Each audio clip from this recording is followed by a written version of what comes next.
জুম্মার দিনে জিলাপির লোভে নামাজ পড়তে যান কে কে? বাংলাদেশে আমরা কিন্তু জুম্মার পরে খয়রাত হিসেবে জিলাপি বা মিষ্টি খেয়ে থাকি।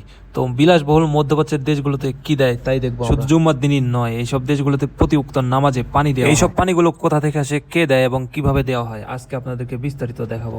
আমাদের মসজিদের মালিক সহ বিভিন্ন কুয়েতি এই পানিগুলো দিয়ে থাকে এবং মাসে দেখা যাচ্ছে 1000 কার্টন প্রায় লেগে যায়। তো অর্ডারের পানি দিতে এসেছে দুইটা মিশরের ভাই, ডেলিভারি দিতে এসে গিয়ে তাদের জ্যাকটা নষ্ট হয়ে গেছে। দেখি কি বলে তারা। Not so much, but sagi, sagi. صغير سمسم لا لا مو سمسم. ما هذا only أربعة. عادي أربعة. পানি ডেলিভারি দিতে এসে তাদের জ্যাক নষ্ট হয়ে তারা বিপদে আছে। এখন টেলিফোন করলো কোম্পানিতে, কোম্পানি থেকে জ্যাক যখন আসবে তখন আবার তারা পানিগুলো নামাবে।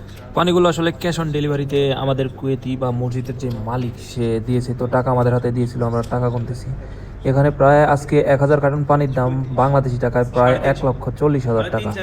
1,20,000 1,20,000 আর 20,40 1,40,000 কুয়েতে 1 টাকায় 12 লিটার তেল পাওয়া যায়, কিন্তু অপরদিকে আবার পানি কিনতে গেলে 2 টাকাতে 12 লিটার পানি।